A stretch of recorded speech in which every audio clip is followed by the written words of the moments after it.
আমি ট্ৰাইবেল জনসাধাৰণে সন্মুখীন হোৱা সমস্যা, বিটিআৰত নন ট্ৰাইবেলৰ সমস্যা, অধিকাৰ সুনিশ্চিত কৰাৰ বিষয়, অন্যান্য যিবিলাক বিষয় আছে, নিৰ্বাচন সন্মুখত আছে, ছেপ্টেম্বৰত নিৰ্বাচন হ'ব। আমি কি ৰাজনৈতিক দল হিচাপে কি চিন্তা ভাৱনা কৰিছোঁ তাকে কোৱাৰ কাৰণে আজি আমি এই সভাখন আহ্বান কৰিছোঁ। জনসভা এতিয়ালৈকে আমি ফাইনেলাইজ কৰা নাই, কিন্তু আমি ইলেকশ্যন খেলিম। এতিয়ালৈকে ফাইনেল কৰা নাই, আমি ইলেকশ্যন খেলিম। ইয়াতো খেলিম, আমি গড়েশ্বৰ সমষ্টিতো খেলিম, তামোলপুৰ সমষ্টিতো খেলিম, আৰু এইপিনে বাক্সাতো খেলিম। এইটো আমি খেলাটো নিশ্চিত। এতিয়া বিভিন্ন এতিয়ালৈকে সিদ্ধান্তলৈকে অহা নাই। বিভিন্ন ৰাজনৈতিক দলৰ লগত কথা বতৰাও চলি আছে। আমি কৈ আছোঁ যে ভাৰতীয় জনতা পাৰ্টিক বাদ দি পেলাই যিবিলাক দলে নিৰ্বাচন খেলিব খুজিছে তেওঁলোকৰ লগত আমি যাতে এখন এটা বুজাবুজি কৰি পেলাই নিৰ্বাচন খেলিব পাৰোঁ তাৰ চেষ্টাত আমি এতিয়ালৈকে কৰা নাই। কোনে বিজেপিৰ পৰা ওলাই আহে এইটোতো চাব লাগিব। এতিয়াতো দুইটা দলে বিজেপিৰ লগত আছে। মই বক্তৃতাটো কৈছোঁ, UPPL প্ৰত্যক্ষভাৱে বিজেপিৰ লগত আছে, মন্ত্ৰীসভাত আছে, আৰু BPF তেওঁলোকে বাহিৰৰ পৰা এইখন চৰকাৰক, ভিতৰৰ পৰাই এইখন চৰকাৰক সমৰ্থন দিছে। যদি মন্ত্ৰিত্ব পোৱা নাই, মন্ত্ৰিত্ব তেওঁলোকে বিচাৰিও আছিল, তেওঁলোকে সমৰ্থন দি আছে।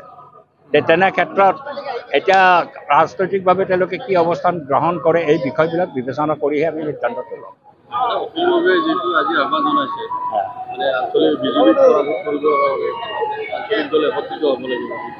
আমি সকলো প্ৰচেষ্টাই অব্যাহত ৰাখিছোঁ। আঞ্চলিক দল, বামপন্থী দল ঐক্যবদ্ধ হোৱাৰ কথা ভাবিছোঁ। কংগ্ৰেছৰ লগতো আমি কথা বতৰা পাতি আছোঁ। আমি কংগ্ৰেছ যিহেতু বৃহত্তম দল, কংগ্ৰেছক বাদ দি পেলাই আমি বিজেপিক পৰাজিত কৰাৰ কথাটো আমি ভবা নাই। বিজেপিক পৰাজিত কৰিব লাগিলে কংগ্ৰেছ বৃহত্তম দল হিচাপে অন্য বিৰোধী দলৰ লগত তাত বুজাবুজিলৈকে আহিব লাগিব, যাতে আমাৰ শ্লোগানটো হৈছে মেক্সিমাইজ এণ্টি বিজেপি ভোট। যিমান এণ্টি বিজেপি ভোট আছে তাক সমবেত কৰা। সেইটো যদি বিভাজিত কৰি দিওঁ তেতিয়াহ'লেতো বিজেপিৰ বিৰুদ্ধে যুদ্ধ কৰাটো সম্ভৱ নহ'ব। আমি বিজেপিৰ বিৰুদ্ধে যুদ্ধখনত সকলো বিৰোধী ৰাজনৈতিক দলক ঐক্যবদ্ধ কৰাৰ পক্ষপাত কৰিছোঁ। CPM অখিলৰ কথা অখিলে কৈছে, বিজেপি এটা সাম্প্ৰদায়িক ৰাজনৈতিক দল। এইটো দলে যোৱা 9টা বছৰত 10টা বছৰতো আমাৰ দেশখনকে জাহান নামৰ পথলৈকে লৈ গ'ল। অৰ্থনৈতিক ক্ষেত্ৰত আজি কি বিপৰ্যয় হৈছে, অৰ্থনীতি ভাঙি পৰিছে, প্ৰায় মানুহৰ কিমান দুখ দুৰ্দশা বাঢ়িছে। আন্তৰ্জাতিক ক্ষেত্ৰতো বিৰাট বিশ্বগুৰু হ'ব খুজিছিল। এতিয়া পাকিস্তানৰ লগত পেহেলগামৰ যেতিয়া প্ৰশ্ন আহিল, ট্ৰাম্পৰ ধমক খাই পেলাই যুদ্ধবিৰতি ঘোষণা কৰি বহি আছে। ট্ৰাম্পে কৈছে মোৰ কথা মতে যুদ্ধবিৰতি হৈছে। আমি সেই কথা স্পষ্ট কৰিবলৈ আজি কৈছোঁ, ভাৰতবৰ্ষৰ মানুহে সন্ত্ৰাসবাদৰ বিৰুদ্ধে এইখন চৰকাৰক সমৰ্থন দিছিল, আমিও দিছিলোঁ। সন্ত্ৰাসবাদৰ বিৰুদ্ধে যুদ্ধ কৰক, আমি এই চৰকাৰৰ লগত আছোঁ। কিন্তু সন্ত্ৰাসবাদৰ লগত যুঁজখন 3 দিনতে থামি গ'ল। এনেকুৱা বহু বিষয় আছে যিখন বিষয়ত এতিয়া ভাৰতবৰ্ষ এখন গণতান্ত্ৰিক ধৰ্মনিৰপেক্ষ দেশ। এইখন দেশত 19 কোটিতকৈ বেছি মুছলমান মানুহ বসবাস কৰে। যদি এই মানুহৰ লগত মিলা প্ৰীতি বা সম্প্ৰীতিৰ মাজেৰে দেশখন আগবাঢ়ি নাযায়, 19 কোটি মানুহক আপুনি মাৰি পেলাব পাৰিব নেকি, খেদি পঠাব পাৰিব নেকি?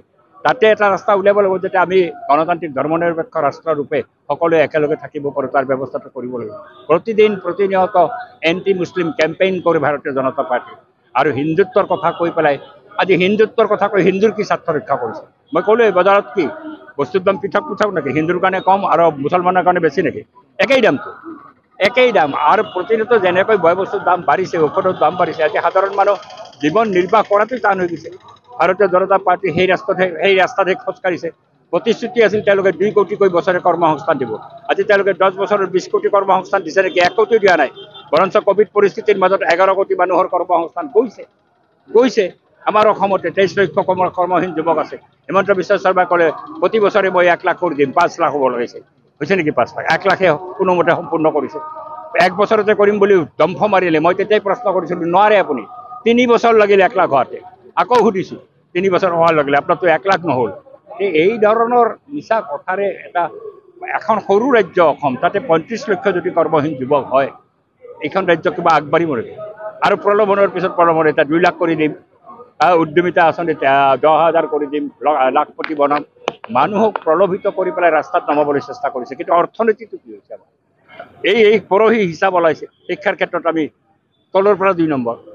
অন্য ক্ষেত্ৰত আমাৰ 23, 27 এইহে আমাৰ অৱস্থা। কিন্তু মুখত কৈ আছে 5 নম্বৰলৈকে যাম। কেনেকৈ যাব 5 নম্বৰলৈকে?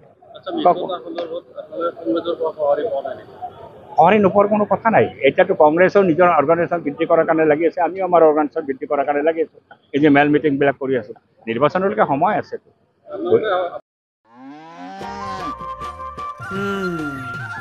মোৰ লখিমী কেইজনীয়ে ইমান বেছিকৈ গাখীৰ দিয়ে মনটো একেবাৰে ভাল লাগি যায় বিয়মৰ দানা খোৱাৰ পৰা মই বেছিকৈ লাভৱান হৈছোঁ আপোনালোকেও বিয়মৰ দানা খুৱাওক আৰু এইটো বেছিকৈ লাভ কৰক